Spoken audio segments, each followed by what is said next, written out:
창세기 3장에 보면은 아담과 하와의 선악과 사건이 기록되어 있습니다.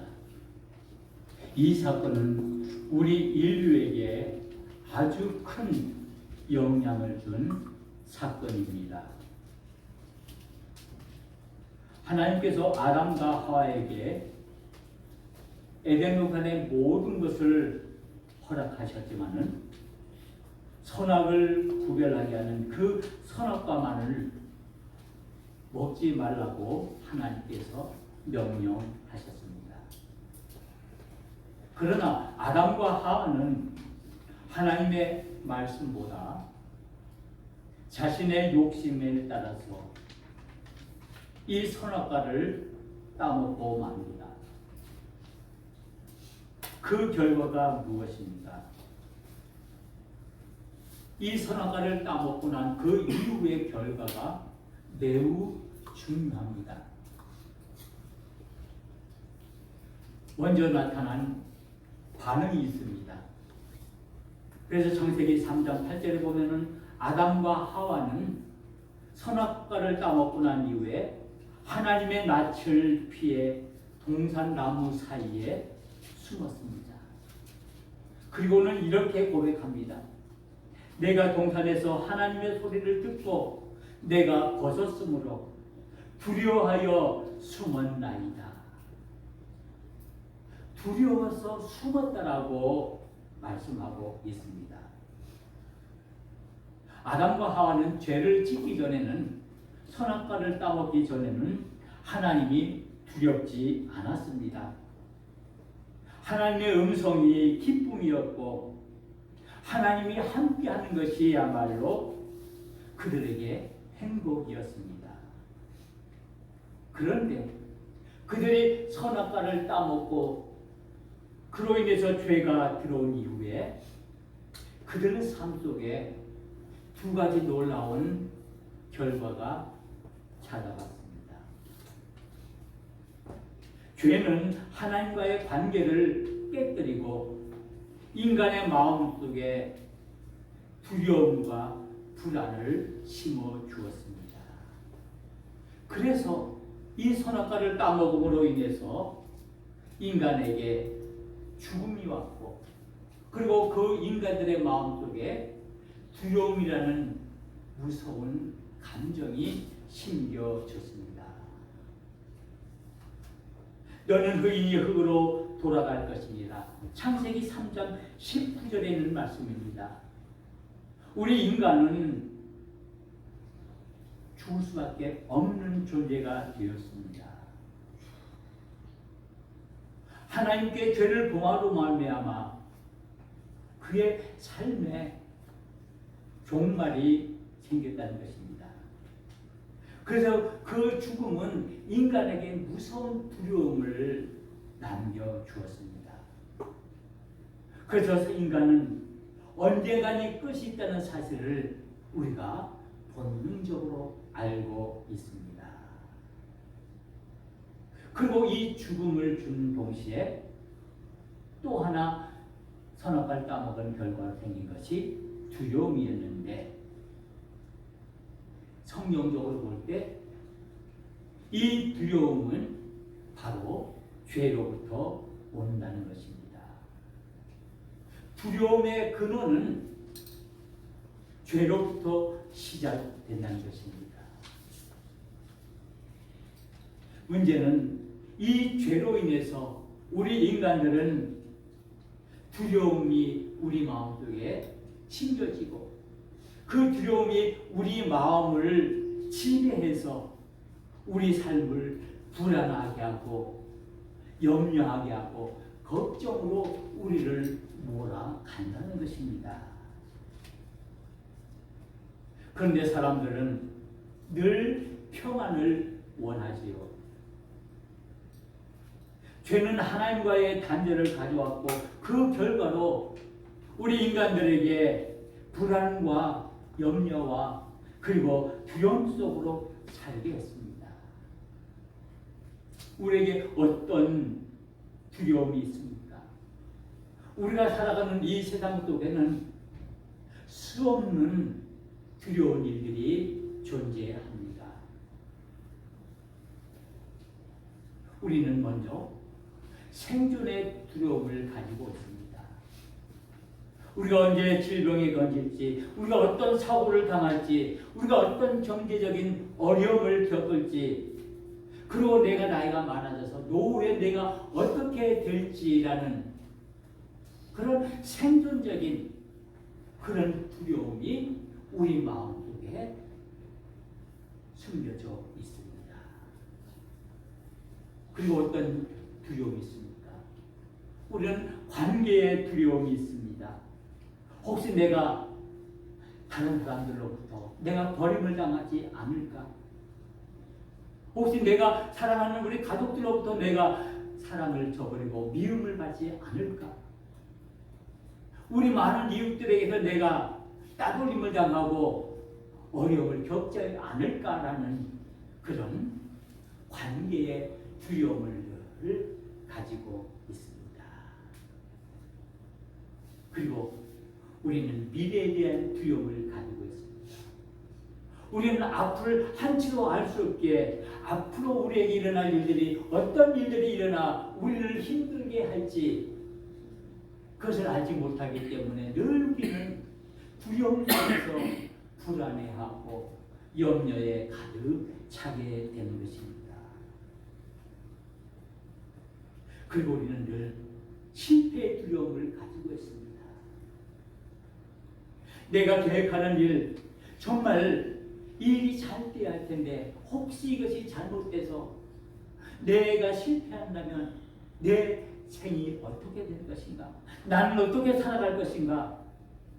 그런 실패와 상실의 두려움을 가지고 있습니다. 이것들이 우리에게 스트레스라는 그런 이름으로 우리에게 다가오기도 합니다. 그리고 결국에는 우리에게 죽음에 대한 두려움을 우리에게 줍니다. 우리 인간이 가진 가장 깊은 두려움이고 공포라고 할 수 있을 것입니다. 내가 죽는다. 우리 인간이 죽는다는 그 사실,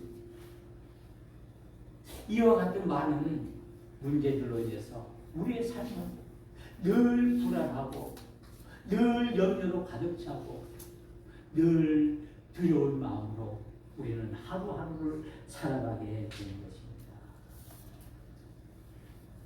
이 모든 두려움의 뿌리는 무엇입니까? 아까 성경에서 말씀하는 것처럼 하나님과의 관계가 끊어진 그 죄의 문제로 인해서 이런 문제가 발생한 것입니다. 어쩌면 우리에게 있는 이 두려움은 우리 인간에게 있어서 본능적이라는 감정이라고 할 수가 있습니다. 어느 누구도 이 두려움에서 벗어날 수도 없고 피할 수도 없습니다. 늘 우리의 삶 속에 이와 같은 많은 두려운 문제들이 우리의 삶을 지배하고 있습니다. 그러면서 동시에 늘 우리 마음 한켠에서는 늘 평안을 원합니다. 우리는 늘 우리 마음이 안정되고 평안한 그런 모습을 늘 소망하고 갈망합니다. 두려움 자체는 죄가 아니지요. 그러나 이 두려움은 하나님께서 우리 인간에게 주신 본능적인 감정으로, 두려움은 결국 우리를 위험으로부터, 어떤 위험으로부터 우리 자신들을 보호하는 하나의 장치가 됩니다. 예를 들면 어린아이들이 불을 무서워하는 그것은 본능적으로 이 불로부터, 이 불의 위험으로부터 나를 지키려는 그런 본능이라고 할 수가 있습니다. 어차피 우리 삶 속에 늘 이런 두려움이 존재하는 건 사실인데, 문제는 무엇이냐면은 우리의 죄로 인해서 많은 이 두려움들이 너무 커져서 우리의 삶을 지배해버리고 우리의 삶을 이 두려움이 이끌어 나간다면 우리는 정상적인 삶을 살아갈 수가 없다라는 말씀입니다. 그러기에 여기에 문제가 있는 것입니다. 우리 마음속에 있는 두려움, 우리에게 재물이 있어도 그럴 때가 있습니다. 내가 지금 건강해도 내가 두려울 수 있습니다. 내가 하는 일이 지금 성공적으로 잘 되고 있어도 내가 두려워할 수 있습니다. 젊을 때는 미래가 불안하고 세월이 흐를수록 우리가 나이가 먹을수록 우리는 우리 자신들의 늙어감과 죽음에 대한 두려움이 불안이 우리의 삶을 지배합니다. 그래서 우리는 그것들을 극복하려고 그 두려움들을 우리가 어떻게 하든지 이겨내서 평안해 보려고 우리는 더 많은 재산을 가지면 평안할 것이라고 생각하고 우리가 건강하고 내가 하는 일이 성공되면 더 만족된 평안한 삶을 살 것이라고 기대합니다. 그런데 우리의 삶을 돌아보면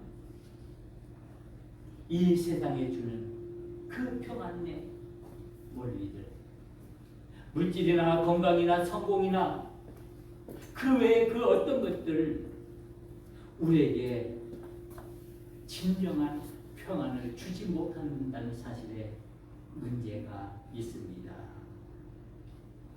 왜냐하면 그런 것들은 환경에 의해서 흔들리기 때문입니다. 우리에게 주어지는 그 상황들에 따라서 그 모든 문제들이 흔들리고 바꿔져서 우리에게 평안을 주지 못한다는 사실입니다. 그래서 우리 인간의 마음은 마치 거센 파도 위를 떠다니는 작은 배와 같습니다. 우리는 상황에 휘둘려서 우리는 때때로 불안해하고 때때로는 염려하고 때때로 우리는 불안해합니다. 우리 상황이 좋아지면 잠시 우리의 마음이 평안하고 별 문제가 없는 것 같지만은 그러나 그 상황이 밖에서 조금만 힘들어지고 어려워지면 우리는 늘 두려움 속에서 불안해하고 염려해 한다는 사실입니다. 그래서 사람들은 늘 소원하고 기도하고 늘 내 삶이 평안했으면 좋겠다. 그래서 우리 한국 사람들의 인사가 무엇입니까? 안녕하십니까? 즉 평안하냐고 묻는 것입니다. 지금 당신의 삶이 평안합니까? 그것은 그 평안을 비는 간절한 갈망이 있다라는 말씀입니다. 우리 삶 속에서 이 두려움 없앨 수는 없습니다.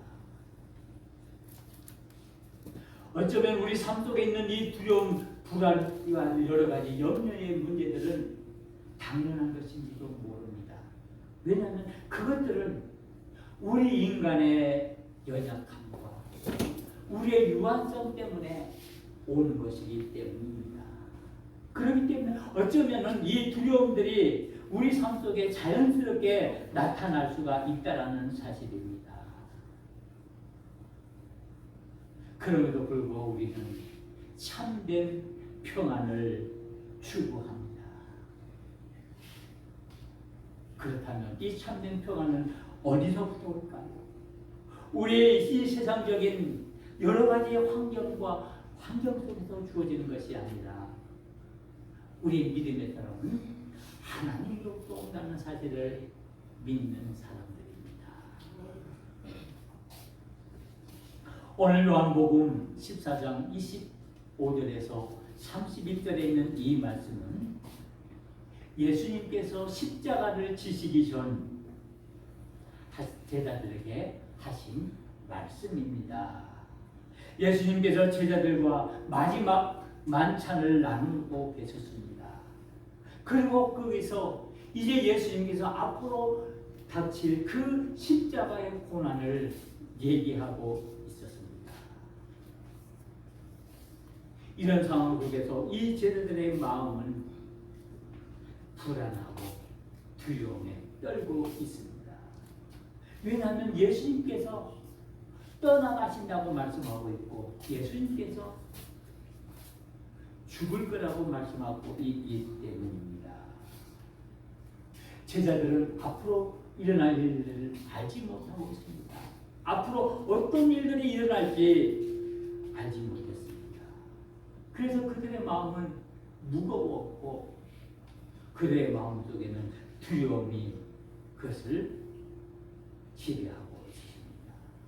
그런데 이런 상황 속에 있는 제자들에게 예수님께서 오늘 이 요한복음 14장에 있는 말씀을 통해서 인간의 근원적인 그 불안과 두려움들을 이겨낼 수 있는 약속의 말씀을 주십니다. 창세기 3장에서 인간들에게 이 두려움이라는 그 위험한 감정의 모습을 보여주었다면 그것들을 극복할 수 있는 그 해답을 이 요한복음 14장에서 예수님께서 말씀해 주고 있습니다. 예수님께서 하신 말씀이 무엇입니까? 예수님께서는 먼저 이 두려움에 떨고 있는 제자들에게 성령을 보내주시겠다라고 약속하고 있습니다. 그래서 보혜사 성령을 너희에게 보내겠다라고 말씀하고 있습니다. 그래서 26절에 보면은 보혜사 곧 아버지께서 내 이름으로 보내실 성령 그가 너희에게 모든 것을 가르치고 내가 너희에게 말한 모든 것을 생각나게 하시리라. 예수님께서 두려움에 떨고 있는 제자들에게 보혜사 성령을 보내주시겠다고 약속하고 있습니다. 그 성령은 그 제자들을 가르치시고 그들의 마음들을 깨뜨리시고 그들이 하나님 앞으로 돌아올 수 있는 힘을 주신다는 사실을 말씀하고 있습니다. 그리고 또 한 가지의 약속은 예수님께서 이 제자들에게 평안을 주시겠다라고 말씀하고 있습니다. 평안을 너에게 끼치노니 곧 나의 평안을 너에게 주노라. 예수님의 평안, 예수님이 지금 갖고 있는 그 평안을 그 제자들에게 나누어 주겠다라고 말씀하고 있습니다. 그래서 예수님께서는 오늘 이 요한복음 14장에 있는 말씀을 통해서 그 제자들에게 두려움에 떨고 있는 그 제자들에게 성령을 주시겠다고 약속하셨고 그들에게 두려움을 이길 수 있는 평안을 주시겠다라고 말씀하고 있습니다. 예수님께서는 이 세상을 떠나가시지만은 그 제자들을 고아처럼 내버려 두지 않겠다라고 말씀하고 있습니다. 오히려 그들을 붙들어주고 그들을 통해서 하나님의 평안을 주시겠다라고 약속하고 있습니다. 예수님께는 이 십자가라는 가장 큰 고난 앞에서도 결코 두려워하지 않냐고 평안을 간직하는 그 모습을 보여주고 있습니다. 바로 이것이 예수님께서 제자들에게 주시겠다고 한 나의 평안입니다. 예수님의 평안입니다. 죽음 앞에서도 결코 흔들리지 않는 그 죽음을 감당하려고 하는 그 평안함을 예수님께서는 그 제자들에게 주겠다라고 약속하고 있습니다. 그러면 예수님께서 말하는 이 평안은 무엇입니까? 구약에서는 이 평안을 샬롬이라고 말을 합니다. 이것을 우리말로 번역하면은 안녕하십니까? 라는 뜻입니다. 평안합니다. 평안을 빕니다라는 뜻인데 여기서 말하는 평안은 단순히 우리가 세상적으로 말하는 걱정이나 염려가 없는 상태를 말하는 것과는 아닙니다. 여기서 말하는 이 평안은 하나님 관계가 회복되어지고 하나님 안에서 온전함과 그리고 충만함을 누리는 하나님의 은혜의 상태를 말합니다. 그래서 단순히 세상이 주는, 물질이 주는, 건강이 주는, 어떤 이 세상의 그 무엇이 성공이 주는 그런 일시적인 평안이나 안락이 아니라 하나님 관계가 회복되어지고 그로 인해서 우리에게 주어지는 하나님의 은총과 하나님의 은혜입니다. 그래서 이 평안이야말로 하나님께서 우리에게 주시는 그 구원의 상태이며 영혼의 안식을 말합니다. 단순히 육적으로만 편해지는 그런 평안을 말하는 것이 아니라 우리의 영육이 온전히 하나님의 은혜 안에 거하게 되는 것을 말합니다. 세상적인 평안은 환경을 의존합니다. 물질이 풍족하면 편안합니다. 건강하면 편안하다고 믿습니다.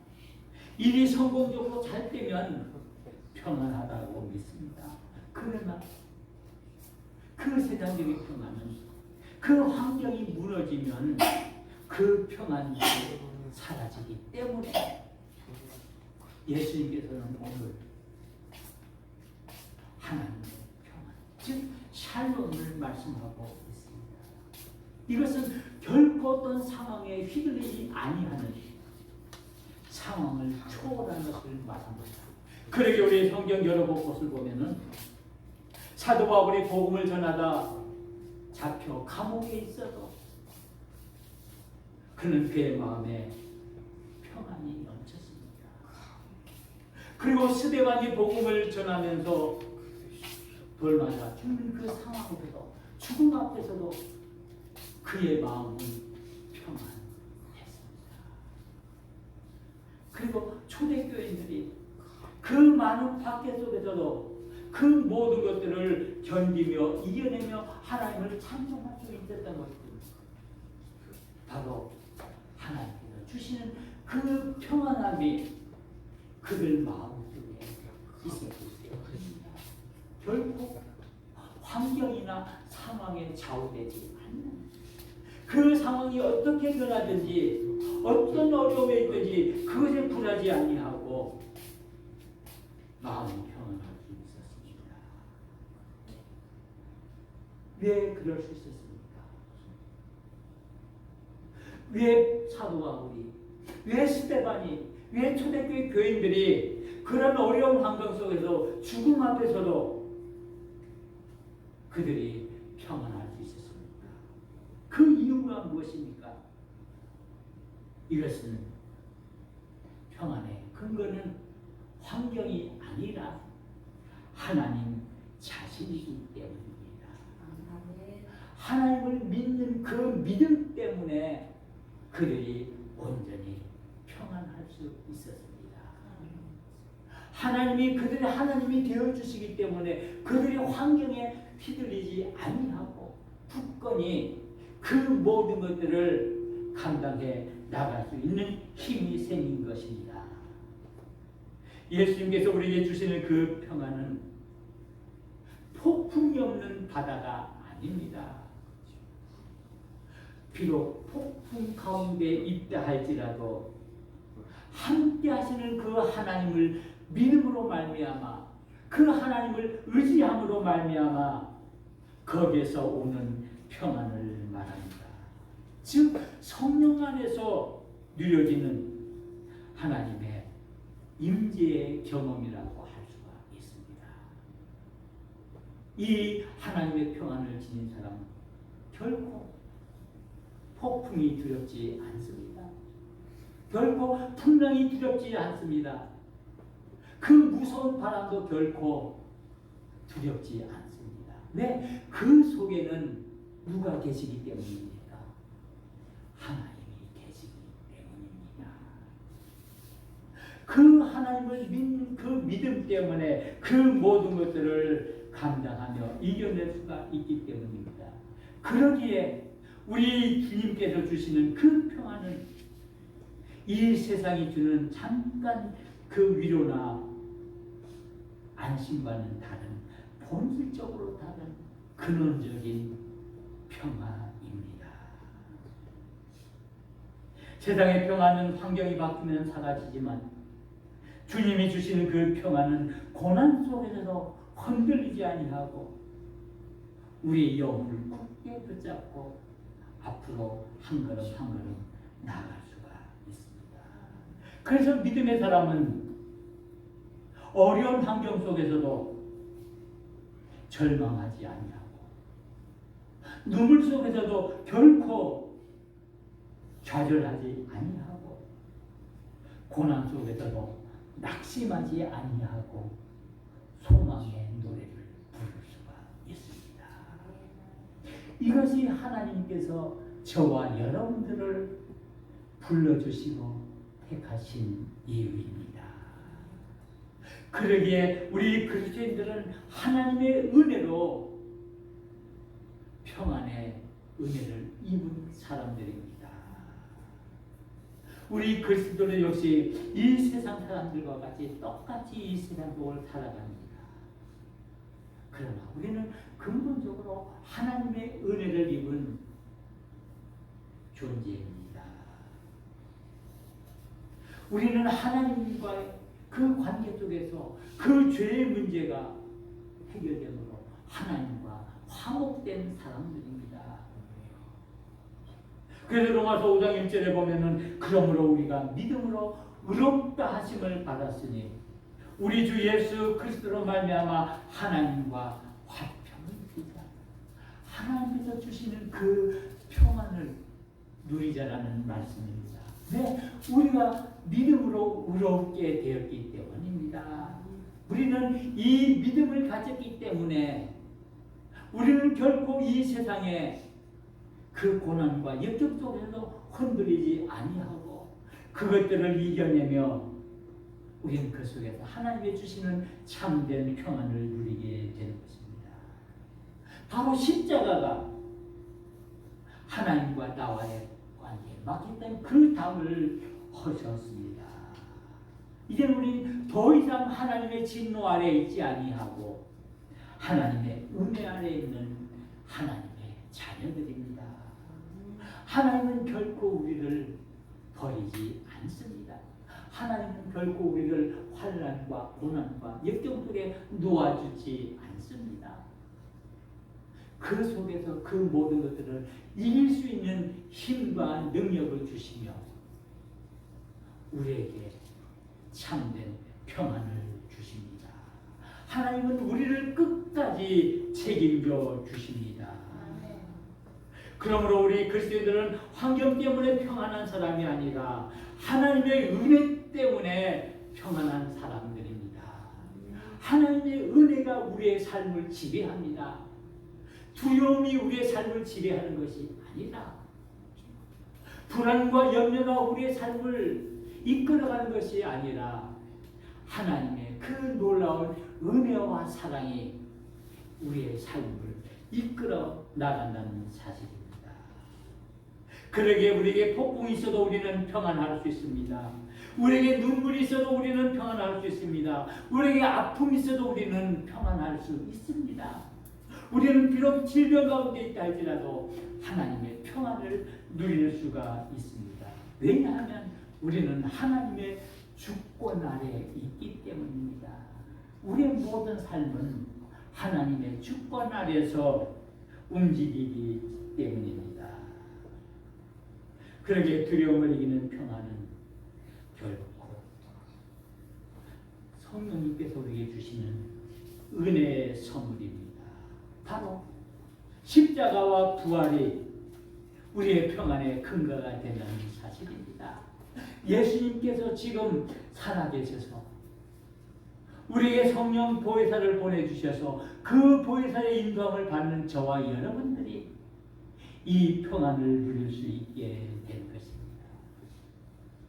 그러면 우리는 어떻게 이 평안을 누릴 수가 있습니다?